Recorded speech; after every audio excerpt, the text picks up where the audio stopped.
வாயில் வச்சதும் கரையக்கூடிய செட்டிநாடு உட்கார.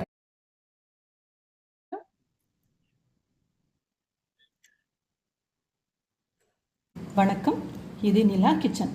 இன்றைக்கி நாம் ஒரு டிஃப்ரெண்ட்டான ரெசிபி, ஒரு ஸ்வீட்டு செட்டிநாடு உட்காரை.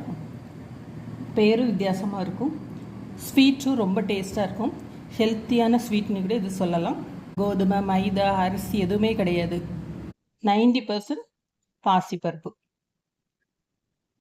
பாசிப்பருப்பை நல்லா வறுத்துட்டு ஒரு 3 விசில் வேக வச்சு எடுத்துட்டிங்கன்னா நினச்ச மாத்திரத்தில் இந்த ஸ்வீட்டை வந்து செஞ்சு முடித்துடலாம்.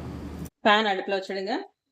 பேன் அடுப்பில் வச்சுட்டு 1/2 கப் அளவுக்கு நெய் விடுங்க.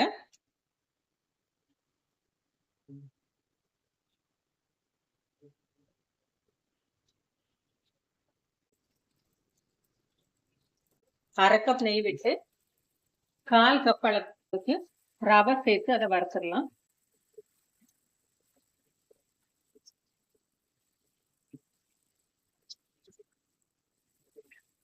ரொம்ப ஈஸியா பண்ற ஒரு ரெசிபி.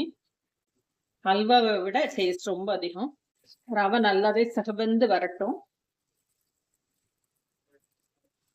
செட்டிநாடு உட்காரை. செட்டிநாடு ஸ்வீட்ஸ் எல்லாமே ரொம்ப நல்லா இருக்கும், எல்லாருக்குமே தெரிஞ்சதுதான். ஆனா இது வந்து ரொம்ப குயிக்கா பண்ற ரெசிபி. ரவை வறுப்பட்ட உடனே 1/2 கப்பு தேங்காய். 1/2 கப்பு தேங்காயும் லேசா வறுத்திருக்க.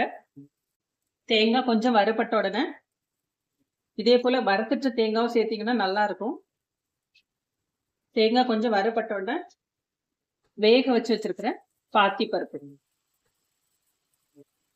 வறுத்து வேக வச்ச 1 கப் பாசி பருப்பு. பாசி பருப்புல இருக்கிற ஈரத்திலே ரவை நல்லா வெந்து வந்துடும், சாஃப்டாட்டு. பாசி பருப்பை கொஞ்சம் மசிச்சு சேருங்க. மிக்சில எல்லாம் போட்டு மசிக்கண்டா. கொஞ்சம் முழுசு முழுசா இருந்தா சாப்பிட்றதுக்கு இன்னும் நல்லா இருக்கும். ஒரு 3 விசில் விட்டுட்டு லேசா கரண்டியால மிக்ஸ் பண்ணிட்டு அப்படியே சேர்த்துருங்க.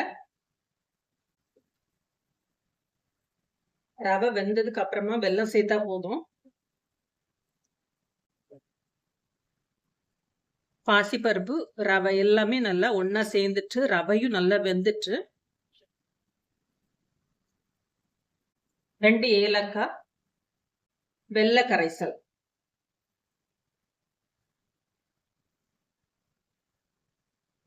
வடிகட்டி சேர்த்துருங்க.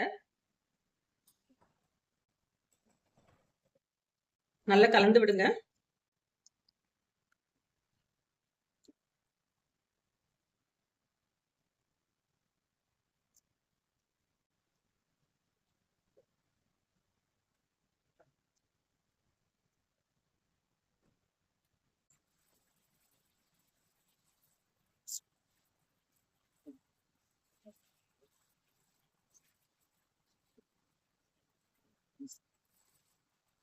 நல்ல ஈரப்பதம் போய் நல்லா சுருண்டு வந்தோடனே இதை ஸ்டவ் ஆஃப் பண்ணிடலாம்.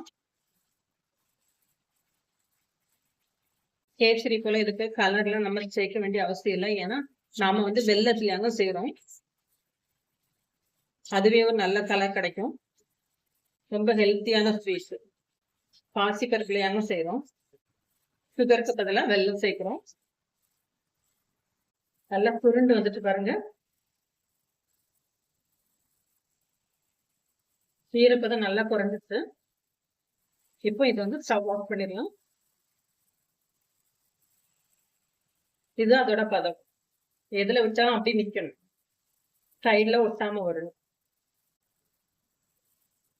செட்டிநாடு உட்காரை ரெடி ஆயிடுச்சு. வாயில் வச்சதும் கரையக்கூடிய செட்டிநாடு உட்காரை ரெடி ஆயிடுச்சு. இதே போல் நீங்களும் செஞ்சு பாருங்கள். செஞ்சு பார்த்துட்டு எப்படி இருக்கு அப்படின்னு சொல்லிட்டு ஃபீட்பேக் கொடுங்க. தேங்க்யூ.